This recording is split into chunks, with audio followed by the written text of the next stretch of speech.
একজন ইমানদার শুধু চিন্তা করে জান্নাতের কথা, তার মূল টার্গেট হচ্ছে জান্নাত যাওয়া। তো একজন সাহাবী এসে রাসূল সাল্লাল্লাহু আলাইহি সাল্লামকে বললেন, ইয়া রাসূলুল্লাহ, আমার প্রতিবেশীর একটা খেজুর গাছ বাঁকা হয়ে আমার বাসায় এসে পড়ছে এবং সেই খেজুর গাছ থেকে যতগুলো খেজুর পড়ে, দুই একটা খেজুর আমার সন্তানেরা খেয়ে ফেলে। তো আমার প্রতিবেশী এমন ছিল যে ওই খেজুরগুলো আমার সন্তানের মুখ থেকে টেনে বের করে নিত। ইয়া রাসূলুল্লাহ, আপনি ওই প্রতিবেশীকে বলে ওই খেজুর গাছটা হয়তো আমাকে বিক্রি করে দিতে পারেন আমার কাছে, নয়তো আপনি আমাকে সদকা করতে পারেন।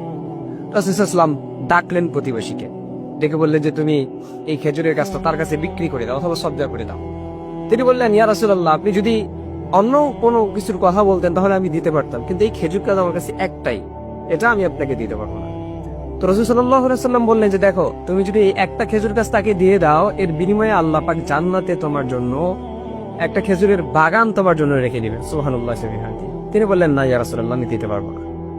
তো পাশে ছিলেন হযরত আবু দাহদা রাদিয়াল্লাহু তাআলা আনহু। তিনি যখন এই বিষয়টা শুনলেন, তিনি রাসূল সাল্লাল্লাহু আলাইহি ওয়াসাল্লামকে জিজ্ঞাসা করলেন, ইয়া রাসূলুল্লাহ, আমি যদি তাকে খেজুর গাছটা নিয়ে দেই, আমার জন্য কি জান্নাতের মধ্যে একটা বাগান রেডি করা থাকবে? রাসূল সাল্লাল্লাহু আলাইহি ওয়াসাল্লাম বললেন, হ্যাঁ, তোমার জন্য একটা বাগান রেডি করা থাকবে। তো এই কথা শুনে আবু দাহদা রাদিয়াল্লাহু তাআলা ওই ব্যক্তির কাছে গেলেন, প্রতিবেশীর কাছে গেলেন, গিয়ে বললেন যে তোমার গাছটা তার কাছে তুমি বিক্রি করে দাও। বলতেছে, না, আমি বিক্রি করে দিব না, মুহাম্মদ বলছে তাই আমি বিক্রি করি নাই, তোমার কথায়, তুমি একজন সাহাবী, নগণ্য সাহাবী, তোমার কথায় কেন বিক্রি করব? আবু দাহদা রাদিয়াল্লাহু তাআলা আনহু বললেন যে দেখো, অমুক জায়গায় আবার একটা খেজুরের বাগান আছে, সেই খেজুরের বাগানের মধ্যে 600 খেজুরের গাছ আছে এবং সেই গাছগুলোতে পাকা পাকা খেজুর আছে। সেই ক্ষেত্রে এমন একটা মৌসুম ছিল যে খেজুরগুলো অনেক পাকা পাকা ছিল। আবু দাহদা রাদিয়াল্লাহু তাআলা আনহু বললেন যে এই 600 খেজুর গাছের একটা বাগান, পাকা খেজুর গাছের একটা বাগান আমি তোমার নামে লিখে দিব, তুমি এই একটা গাছ তাকে দান করে দিয়ে দাও।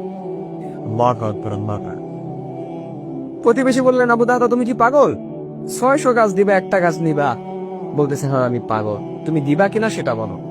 তো তিনি প্রতিবেশী তার কাছে 600 গাছের বিনিময়ে একটা গাছ বিক্রি করে দিলেন। কিসের আশায়?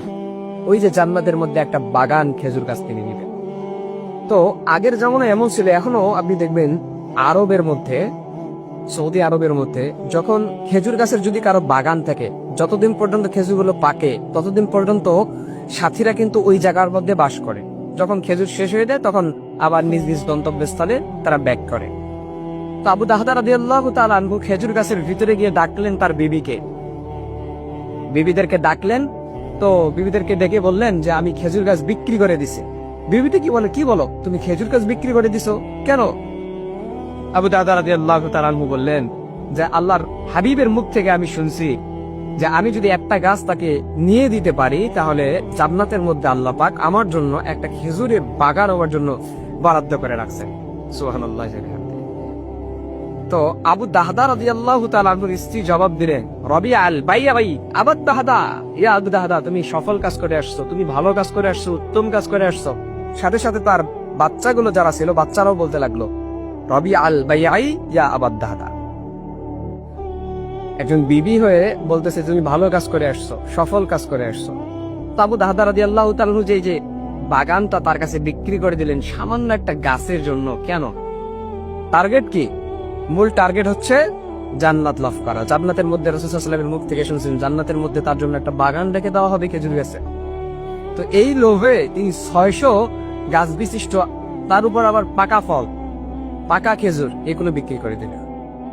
সেই জন্য মুমিন যারা হচ্ছে, যারা মুমিন হবে, যারা ইমানদার হবে, তাদের মূল টার্গেট হচ্ছে জান্নাত লাভ করা।